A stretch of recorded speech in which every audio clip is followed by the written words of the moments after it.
ओम शांति। आप सभी को नवरात्रि पर्व की बहुत बहुत शुभकामनाएं। चारों तरफ सात्विकता का माहौल है। भजन कीर्तन उपवास ये सब करके देवियों का क्या हो रहा है, आह्वान हो रहा है। तो यथार्थ आह्वान क्या है देवियों का, ये आज हम समझेंगे। क्योंकि अलग अलग देवियों का आह्वान कर रहे हैं ना, तो आज हम शीतला देवी माँ का आह्वान कैसे करें उसको थोड़ा समझेंगे। तो शीतला देवी माना आत्मा क्या है, विकारों की तपत से एकदम शांत है, विकारों की तपत नहीं है। और आत्मा क्या है, शीतल है और शांत है। कर्मेंद्रियां भी क्या है, शीतल है और शांत है। तो माना क्या है, शीतला देवी है। तो शीतला देवी माना, ये समझने के लिए हमें पहले कर्मेंद्रियों के खेल को समझना होगा, स्थूल भी और सूक्ष्म भी। तो स्थूल कर्मेंद्रियां, बाहर की कर्मेंद्रियां, जैसे ये आंखें हैं, ये कान है, ये मुख है जिससे हम बोल रहे हैं, या इससे जो टेस्ट लेते हैं। तो जो ये कर्मेंद्रियां बाहर से लेकर अंदर देती हैं, तो उसी अनुसार ही सूक्ष्म कर्मेंद्रियां तैयार होती हैं, बनती जाती हैं। जैसे मान लो हम दे रहे हैं, इन आंखों से कुछ देख रहे हैं, कानों से कुछ सुन रहे हैं और मुख से कुछ खा रहे हैं।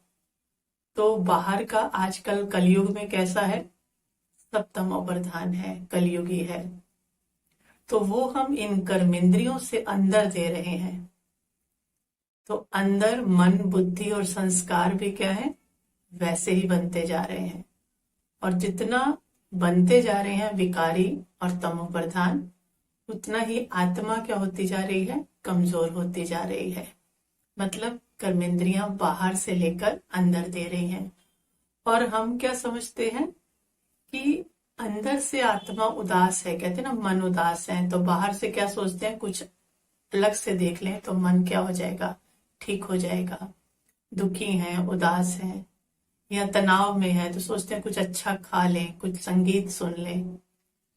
तो वो देकर इनको शांत करना चाह रहे हैं कि ये सब क्या हो जाए, अंदर का जो मन है, जो आत्मा है, वो शांत हो जाए। मतलब बाहर की चीजों से आत्मा को शांत करने की कोशिश कर रहे हैं। तो आत्मा तो और ही विकारी ले लेकर बाहर से और विकारी होती जा रही है और पतित होती जा रही है। तो अब इन कर्मेंद्रियों को शांत करने के लिए अगर उसको बाहर का नहीं देना, तो आत्मा को क्या करना पड़ेगा, इन कर्मेंद्रियों को देना पड़ेगा शीतल करने के लिए। अब आत्मा के पास तो है नहीं, वो तो पहले से ही क्या है, खाली है और विकारी हो चुकी है, कमजोर है।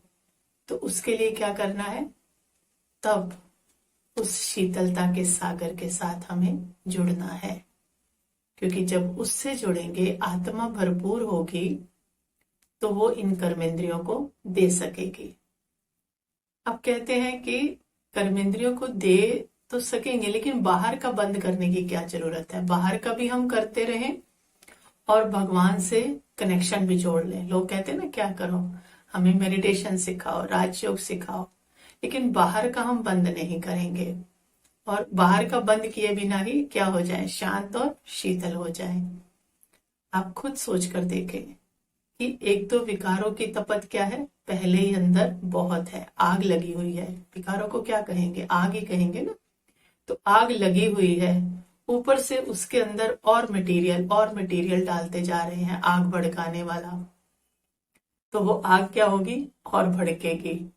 और परमात्मा से कनेक्शन कितना है, बहुत थोड़ा सा। थोड़ा सा क्यों, क्योंकि विकारों का बोझा, विकर्मों का, पापों का आत्मा के साथ बहुत है। और वो मेहनत करके अगर जबरदस्ती जोड़ेगी भी, तो पतली सी, जैसे कहते हैं ना, पतली सी पानी की धार आ रही है और आग प्रचंड है, तो क्या बुझा पाएगी, नहीं ना। तो हमें क्या करना है, पहले खुद को आत्मा निश्चय करना है कि मैं ये कर्मेंद्रिया नहीं हूं, मैं ये शरीर नहीं हूं, मैं इन सबसे अलग इनकी मालिक आत्मा हूं। जब इस स्वरूप में पहले मेहनत करके टिकेंगे और फिर उससे कनेक्शन जोड़ेंगे और बाहर के रास्ते बंद करेंगे, इन आंखों से जो देख रहे हैं गलत, इस मुख से जो तमो प्रधान खा रहे हैं, इन कानों से जो तमो प्रधान देख रहे हैं, सुन रहे हैं, उन सब दरवाजों को पहले बंद करेंगे। मतलब मटेरियल आना तो बंद हो ना, फिर इस स्थिति में टिकेंगे कि मैं आत्मा क्या हूँ, मालिक हूँ। जब इस स्थिति में टिकेंगे तो परमात्मा क्या है, आत्मा का पिता है। फिर उसकी स्मृति आएगी और जब उससे कनेक्शन जुड़ेगा, उससे शक्ति आएगी और आत्मा का बोझिलपना कम होगा, विकारों की अग्नि कम होगी, उसके विकर्मों का बोझ कम होगा, तो आत्मा में शक्ति, शीतलता भरने लगेगी। और जब भरेगी तो पहले वो किसको देगी, अंदर देगी ना। तो अंदर मतलब मन, बुद्धि, संस्कार जो है वो शीतल होने लगेंगे।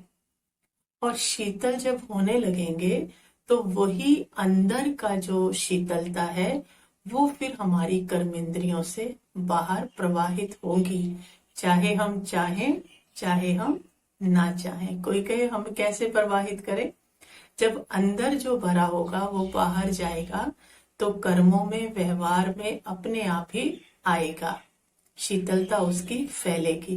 पहले क्या हो रहा था, बाहर से अंदर जा रहा था तो आत्मा क्या होती जा रही थी, और कमजोर और कमजोर। अब अंदर से जब बाहर आएगा तो वो शीतलता बाहर प्रवाहित होगी, आत्मा शक्तिशाली हो गई ना, तो आत्मा के ये गुण सारे बाहर प्रवाहित होने लगेंगे। तो शीतला देवी माना क्या, अब समझ में आया ना कि शीतला देवी माना आत्मा क्या है, शिव से, शिव की शक्ति है। शिव से शक्ति लेकर आत्मा ने अपने विकारों की तपत को शांत किया, क्योंकि बाहर के मटेरियल से वो शांत नहीं होती, ये गलत फहमी निकाल दे, और भड़कती है आग विकारों की, और ही वो तपती जाती है विकारों से। तो पहले शिव से शक्ति लेकर आत्मा ने क्या किया, शांत किया खुद को, मन, बुद्धि, संस्कार को शीतल किया। फिर वो शीतलता को बाहर क्या किया, कर्मेंद्रियों से प्रवाहित किया। अब कर्मेंद्रियों को बाहर भटकने की जरूरत नहीं है, क्योंकि उसको ये समझ में आ गई जो उसको चाहिए वो बाहर से नहीं अंदर से मिल रहा है। तो जब ऐसी स्थिति होगी तो हम खुद को तो शीतल कर ही पाएंगे, लेकिन हमारे कर्म, हमारे व्यवहार, हमारी वाइब्रेशन वातावरण को भी और दूसरों को भी क्या करेगी, आत्माओं को भी क्या करेगी, उनके विकारों को भी शीतल करेगी। तो हो गया ना शीतला देवी का आह्वान, आत्मा ने शिव से शक्ति ली और शीतला बनी और दूसरों को भी क्या किया, विकारों की तपत से शीतल किया। तो ये है यथार्थ रीति शीतला देवी माँ का आह्वान, जो हमें नवरात्रों में अपने अंदर कर लेना है। क्योंकि इस समय माहौल कैसा है, बहुत बहुत सात्विक है, तो उस माहौल में करना हमारे लिए बहुत सहज हो जाएगा।